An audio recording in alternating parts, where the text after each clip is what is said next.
Hello everyone, कैसे हैं आप सभी लोग। आशा करते हैं आप सभी लोग अच्छे होंगे, स्वस्थ होंगे, मस्त होंगे। अभी हम करने वाले हैं एक्सरसाइज 3.6 में पहला का दूसरा प्रश्न। इसके पहले हम लोगों ने पहला का पहला प्रश्न बहुत ही आसान तरीके से समझ लिया है।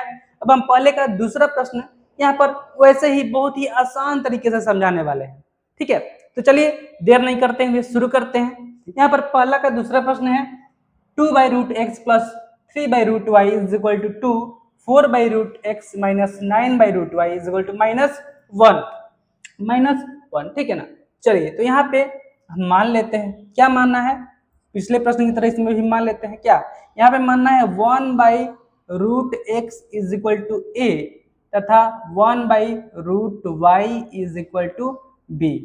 ठीक है, तो जब 1/√x इज इक्वल टू हम मान लिए कितना, a मान लिए, तथा 1/√y को हम b मान लिए, तो यहाँ पे क्या हो सकता है, तो यहाँ पे हो सकता है 2a plus 3b is equal to 2।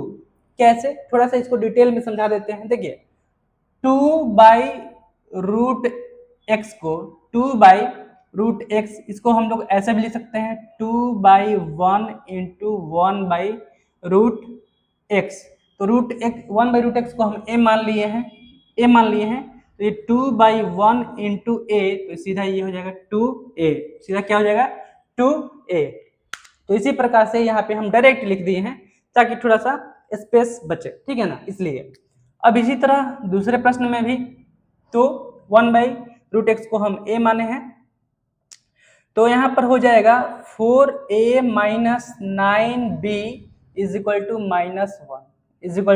-1। ठीक है, इसको मान लेते हैं समीकरण 1, और इसको मान लेते हैं समीकरण 2। देखिए इसमें a वाला पद जो है यह 2a है, इसमें 4a है, तो इन दोनों को बराबर करने के लिए हम समीकरण 1 में 2 से गुणा कर देते हैं। तो हम यहाँ पे लिख देते हैं समीकरण 1 में 2 से गुणा करने पर,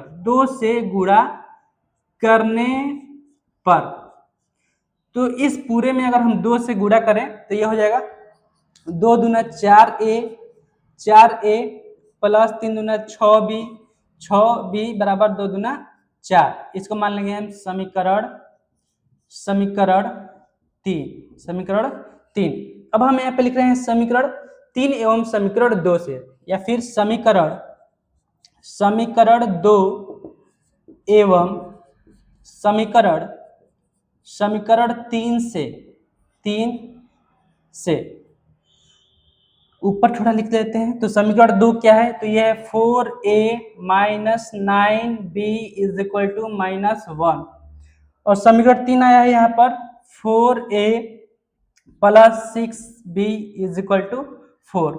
तो हम यहाँ पे लिख देते हैं घटाने पर, ताकि इसका साइन बदल जाए। घटाने पर तो plus minus minus plus minus minus plus minus minus. ठीक है, तो ये हो जाएगा आपका प्लस का 4a माइनस का 4a कैंसिल, माइनस माइनस जुड़ जाएगा तो -9 6 15b बराबर माइनस माइनस जुड़ जाएगा तो -1 -4 -5। ठीक है, कोई दिक्कत यहाँ पर नहीं होना चाहिए। तो यहाँ पर b का इज इक्वल टू -5/-15, माइनस से माइनस कैंसिल 5, तो यह हो जाएगा 1/3। b का मान आ गया 1/3। अब b का मान हम किसी भी समीकरण में रखेंगे तो हमें क्या मिल जाएगा, a का मान मिल जाएगा। तो हम यहाँ पे लिख रहे हैं b का मान समीकरण 2 में रख देते हैं। समीकरण 2 में रखने पर, 2 में रखने पर, तो समीकरण 2 क्या है, तो ये है समीकरण 2 4a minus 9 into 1/3 is equal to -1। तो 3 से 9 3 बार में, तो -3 हो जाएगा यहाँ पर। तो ये हो जाएगा 4a minus 3 is equal to -1। तो -3 उधर जाएगा तो प्लस का 3 हो जाएगा। तो ये हो जाएगा 4a is equal to -1 plus 3। तो यहाँ पर आ जाएगा 4a is equal two plus का 2 तो यहाँ पर a बराबर आ जाएगा 2/4 यानी कि 1/2 तो a का मान आ गया 1/2 और b का मान आया है 1/3। a का मान आया है 1/2, a का मान आया है किधर माने है जी, a का मान आया है 1/2 और b का मान आया है 1/3।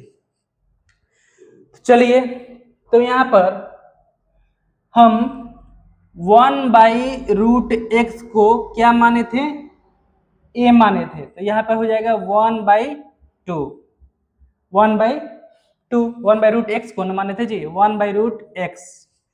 तो इसको तिरछा तिरछी गुणा करेंगे तो ये हो जाएगा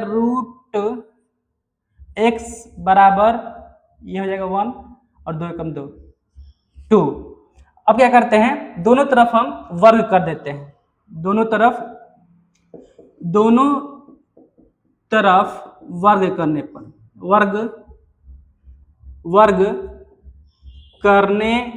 दोनों तरफ वर्ग करेंगे तो यहाँ पे देखिए √x का वर्ग इज इक्वल टू 2 का वर्ग, तो यहाँ पे रूट हट जाएगा तो x बराबर आ जाएगा कितना 4, x बराबर कितना आ जाएगा 4।